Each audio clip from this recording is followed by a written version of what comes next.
Update. I found my 28 female sister's 41 female mommy blog and I don't know what to do. Original post. I've been sitting on this all day and would really love some help here. My older sister June has been living with me, my husband Daniel, 39 male, and our daughter Leah, 1.5-year-old female, since before Leah was born. She had to move in with us around March 2019 because she lost her job after a fight with her boss and couldn't find new work in her field as there are not many openings in our area. She'd been living with her long-term boyfriend before that, but they'd gotten into an argument of some sort. I don't know the details, and he ended up kicking her out. She'd had nowhere to go since we didn't have any family nearby. So I talked with Danielle and asked if she could stay with us until she got back on her feet. She could help me around the house since I was pregnant at the time. My husband works long hours and didn't like the idea of me being home alone, especially while pregnant, so agreed saying it was a good idea. June had been very thankful for the place to stay and was a great help around the house. And an even bigger help after Leah was born. I still did/do the bulk of the childcare with Danielle right there to help when he's home. But it's nice to have someone else at home during the day to share the workload with. And Leah loves her Aunt Junie. The problem came today when I was looking up matching mommy and baby princess dresses, since I was hoping for Leah and I to be matching queen and princess for Halloween this year. Yes, I'm one of those people who plans costumes way ahead. Well, I got sucked down the mommy blog rabbit hole and spent almost an hour looking through blogs and stuff until I saw a familiar kitchen. It was familiar because it was my kitchen. I know, because I decorated my kitchen myself. And it's a rustic sort of country theme. And I have 3 antique copper jello molds my grandma gave me hanging on the wall next to the fridge. Plus, I could see the treat bell I'd made for our kitty hanging on the fridge handle. She rings it when she wants a treat/attention. I clicked on the picture and it took me to a mommy blog run by mommy with a name super similar to mine.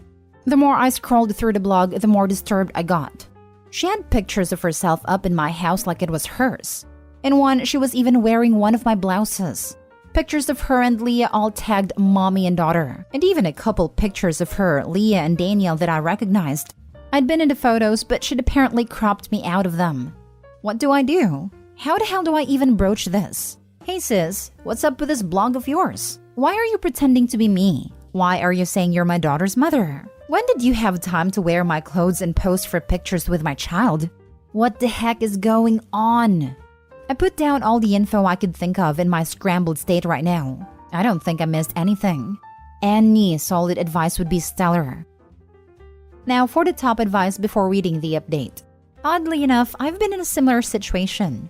My younger sister was signing up as me on social media, doing in-depth searches for information about me, registered for my high school reunion. And the last straw, used her job at a financial institution to dig into my accounts and offer unsolicited financial advice. I found out when I couldn't access the group for the reunion until I had a friend check it out and I was already in there, posting pictures and sending messages. I went with the nuclear option. I called her up and told her that she had to stop. At first, she denied any wrongdoing, but I had all the information right there in front of me.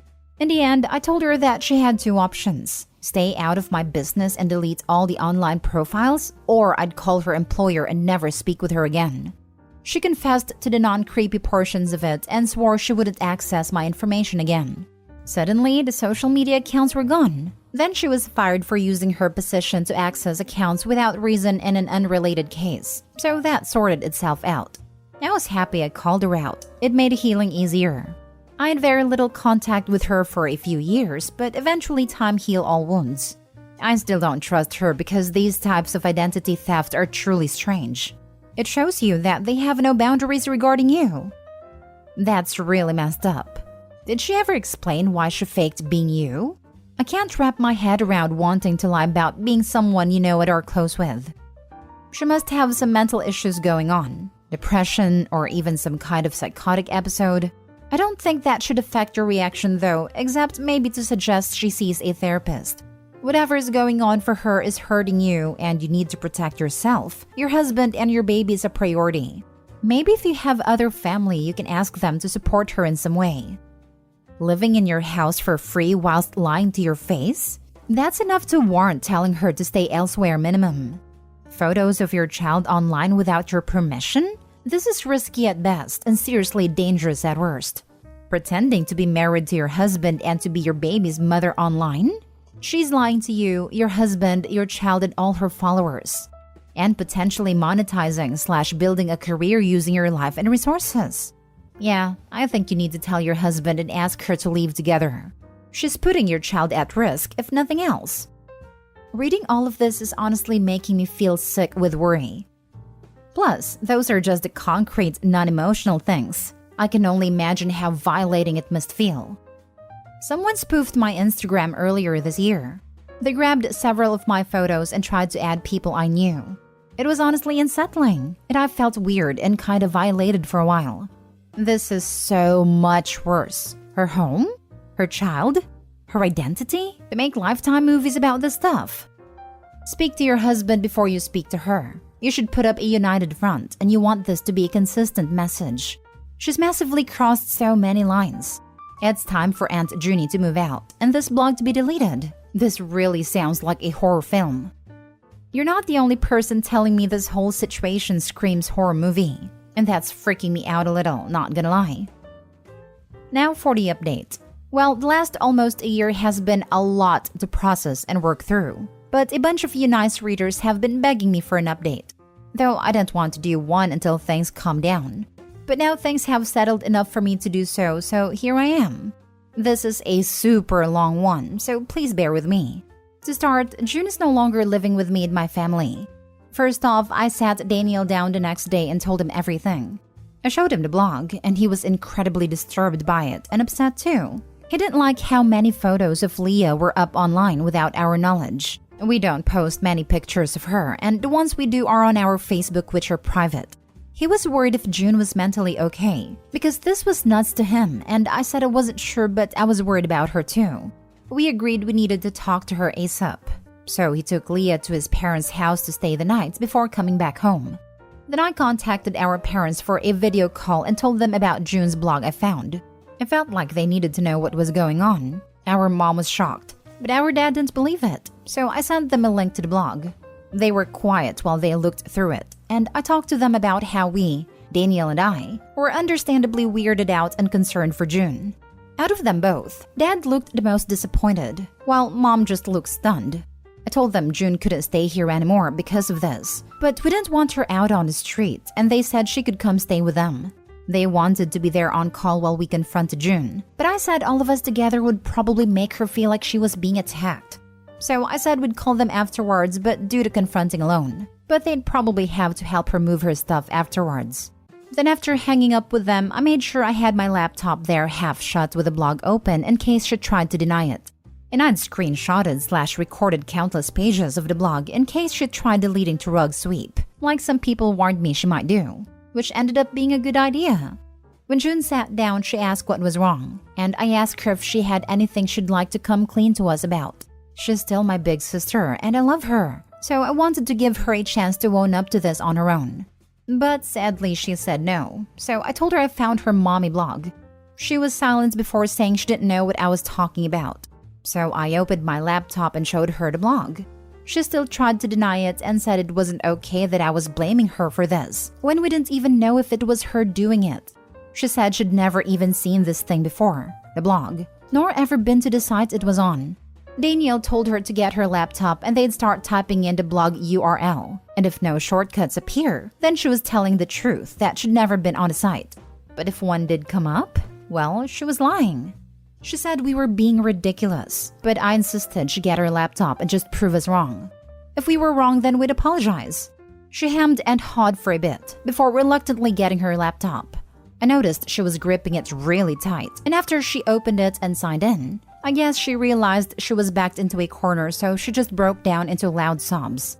She started babbling out apologies, and I asked her why she did this. Why even fake being me and starting a blog? I asked if it was for money or something, and she said no. So I asked her to please explain to me why this was a thing she felt the need to do.